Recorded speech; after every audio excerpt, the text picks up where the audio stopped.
can thrust keep cars on the road and possibly save lives? Welcome. You have arrived to the new exciting science of jet car racing. I'm your host, Jay, from JNHMMHNJ. And can you imagine a day when you can turn on your TV or YouTube and see cars with jets racing cars with four-wheel drive systems and jets versus normal beasted out four-wheel drive cars and rally cars, and I can't wait. So that's what we're working towards here. And we're whiteboarding this stuff out here because this hasn't been done in real life. A little back history, because sometimes I get too ahead of myself and other people. But a little back history is jets have been around forever, and jet cars have been around, from the 60s and beyond. EDFs and EDF cars have been around for a really long time, and you can find videos from the birth of YouTube in 2008, really old EDF cars, kind of like a electric jet version, electric jet strapped to an RC car. Those go way back. And four-wheel drive and two-wheel drive RC cars and all types of cars go way, way back also, of course. So the only thing we have kind of knowledge on is not a whole lot of knowledge on the cars and the four-wheel drive cars and racing. We have a little bit of knowledge on EDF cars and more knowledge on EDFs alone themselves and just how thrust works, and more knowledge on jets and how they work alone, how they work in planes, and how their thrust behaves more so. But the new science of EDF cars, well, we can just reference a few videos where we see cars behaving a few different ways. And it's not too much in comparison of racing an EDF car versus a four-wheel drive car. And then the brand new four-wheel drive plus EDF cars are the thrust-powered cars plus wheel-powered cars. First one created around 2012, and videos released around 2013 by what is now called JNHMMHNJ, the company. And so, this is what we're working towards, actually getting this stuff in cars, and why these videos are explaining how they can make cars safer, help save lives in actual cars, stop cars from sliding off the roads in icy conditions with the help of this thrust and other things. But again, I don't want to get too far ahead of myself. I ran into a gentleman at the park the other day, and I was trying to explain, yeah, man, it's a car with an EDF on top. It blows air like a fan, like how planes work, they blow air. And he was confused, And so some of this stuff is not as common knowledge as I kind of thought. But yeah, our EDFs are like jets. They're basically a supercharged fan that moves air to propel the car. And basically another probably not well-known fact that should be well-known is normal wheel-driven cars have worked alone, just being wheel-driven cars, because wheel-driven power works very well and is very efficient. And you only begin to talk about comparing these factors in a modern age, and when you can have really high thrust levels, meaning your EDF and your batteries have to be really good, and battery technology is just getting to the point where EDFs are powerful enough. And this only begins to matter when your four-wheel drive system or your wheels are limited in some other factor.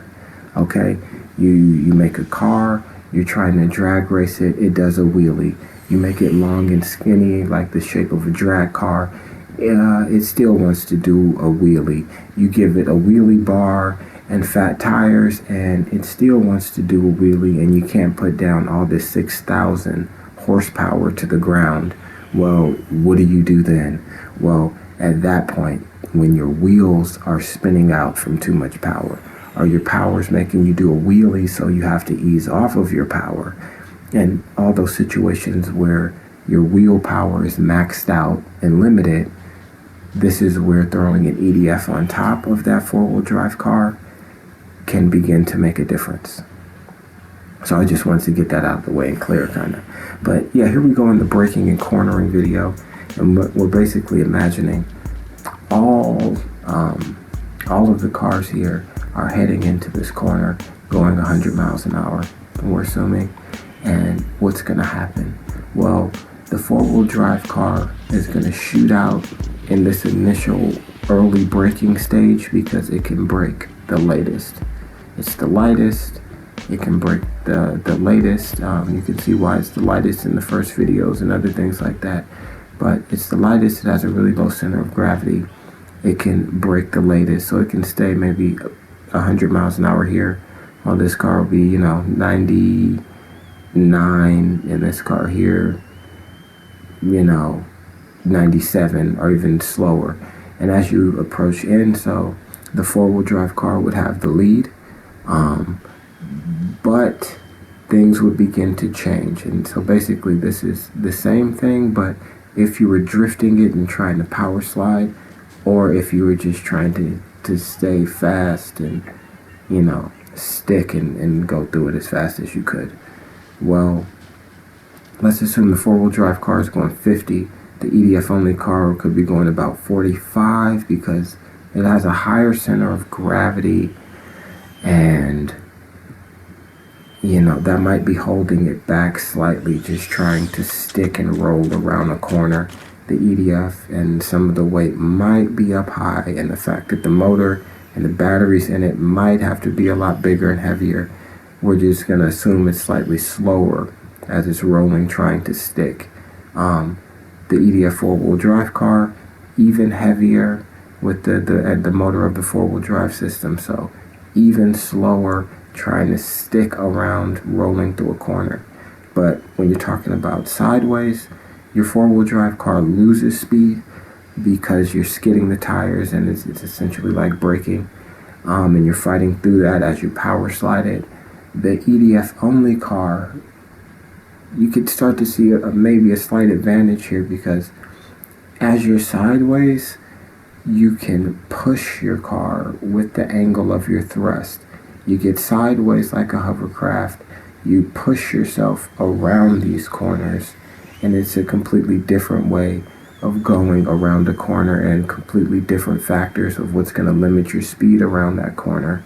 And so that's also what's going to happen with the four-wheel drive plus EDF car, or thrust car plus wheel-driven car. But since you have the wheels to kind of bite and pull you in the direction of your car, you might be going faster than just the EDF car alone. And that's just my theory. Again, these things have to be tested. I'm thinking what happened. So after that initial braking stage, falling into the apex turn, beginning your accelerating out of the corner phase, you would begin to see mile per hour increase in the regular car, as normal cars can increase as they come out of the turn. But your EDF only car could be boosting even faster because it has thrust to hold it on the path you need to be held on, and then even faster because, again, you have the four-wheel drive system helping to pull you where you need to go, and your thrust pulling you where you need to go. Now here in this ground acceleration video, it's just these little weird acceleration forces that I'm trying to use now. The smaller these squiggly dots, the weaker your acceleration force is all I really want to say about some of what's going on in here, because I don't know what car would really be ahead at this point or what exactly would be happening, but the ground acceleration video will kind of explain what happens as far as ground acceleration. And I believe in a straight line ground acceleration, your normal four-wheel drive car like a dragster has the lead at least up to your 100 mile per hour line. Okay, and then behind that would be your four-wheel drive EDF car, because you have that bite of the wheel to almost keep you up with the normal car, but you're held back by the weight of your jet, and then the jet only car has the weakest acceleration point here.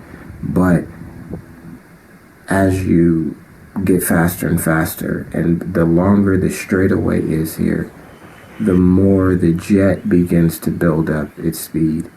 and the weaker and more diminished the normal car's power basically appears to be.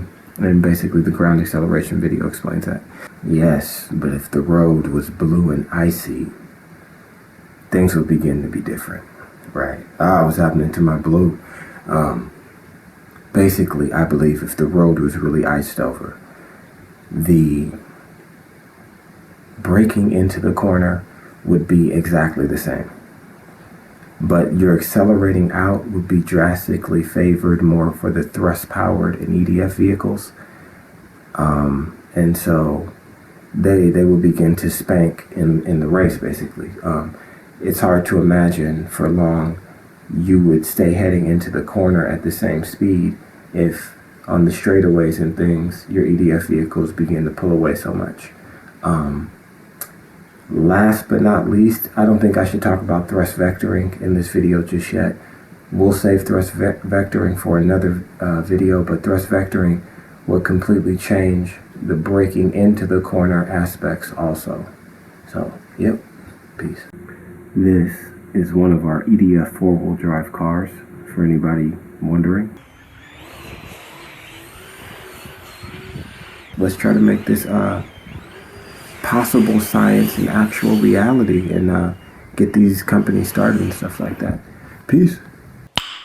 Nice. And what I know, this is what I'm